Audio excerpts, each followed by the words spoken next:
Let me tell you something before I begin. Children are not scary. They laugh, they cry, they get lonely. But loneliness can turn anything into something dangerous. Because this story is not about monsters under the bed. It's about the children who stand quietly outside the door. And if you're listening to this late at night and you hear a knock after midnight, I want you to remember, do not open it.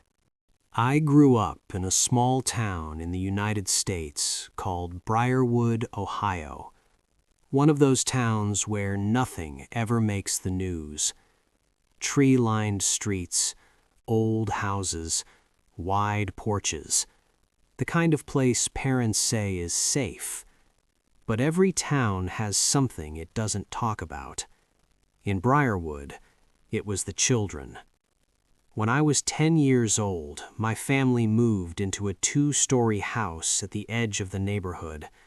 White paint, wooden floors that creaked even when no one was walking, and a playground across the street. An old one. Rusty swings, a cracked slide, a sandbox no one ever cleaned. No children ever played there. At least, not during the day. The first night we moved in, I couldn't sleep. New house, new sounds. At exactly 12:12 a.m., I heard knocking. Soft, careful. 3 knocks. I sat up in bed, my heart racing. Then I heard a child's voice, quiet, polite. "Can we come in?" I froze. I thought I was dreaming, but then it happened again. Knock, knock, knock.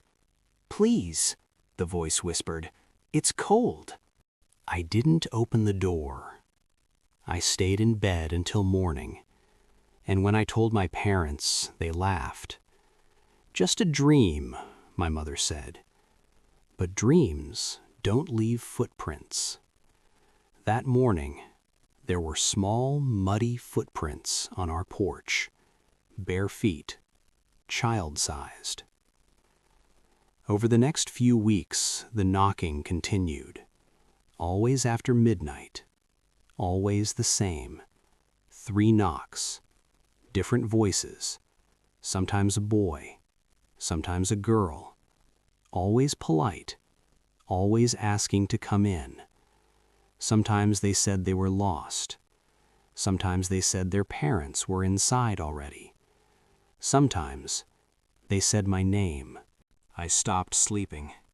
Dark circles under my eyes.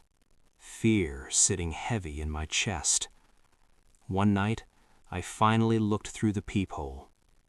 There were 3 children standing on the porch, all around my age. Their clothes looked old, not dirty, just outdated. They stood very still, too still. Their faces were pale, their eyes too dark, no reflection.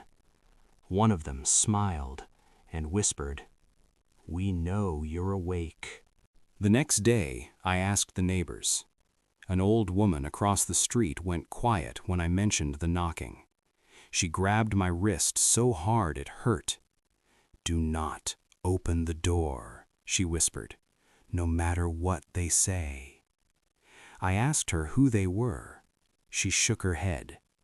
"They're the ones who didn't get to grow up." That's when I learned the truth about Briarwood. Over the last 50 years, children had gone missing. Not many at once. One here, one there. No bodies, no suspects. Just kids who vanished from their bedrooms. Always after midnight. Always in houses near the playground. One night, the knocking changed. This time, it came from inside the house. From the hallway. 3 soft knocks on my bedroom door. I couldn't breathe. A child's voice whispered, "You said we could come in." The door handle slowly turned. I screamed. My parents ran in. The door was closed, locked, nothing there. But on the inside of my door, handprints, small, pressing outward, like someone was trapped inside my room. That night, I didn't sleep. I sat with my back against the wall, staring at the door. And at exactly 12:12 a.m., the house went silent. Too silent. Then I heard laughter. Children laughing, coming from the playground. I looked out the window. The swings were moving. Dozens of children stood there, watching the house, waiting. I realized something then. They weren't knocking to get inside. They were knocking to see who would let them in. Because once you open the door, they don't leave. They replace you, and no one notices. The next night, the knocking came again. But this time, they used my voice. "Mom," they said. "Dad." My parents stood up, walked toward the door, and I knew if they opened it, I would disappear. I screamed louder than I ever had. I threw myself against the door. I begged them not to open it. The knocking stopped, the voices faded, and the porch was empty. We moved out a week later, left Briarwood, never went back. But here's the part that still follows me. I'm an adult now. I live in a different state, different house, different life. But every once in a while, after midnight, I hear it. 3 soft knocks and a child's voice whispering, "We found you."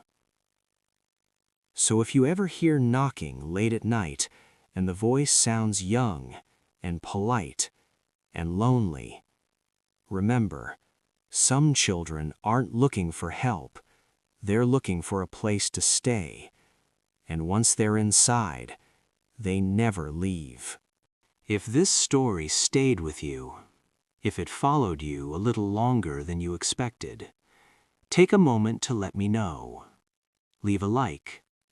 And if you want to hear more stories that are whispered after midnight, stories that don't knock twice, make sure you subscribe.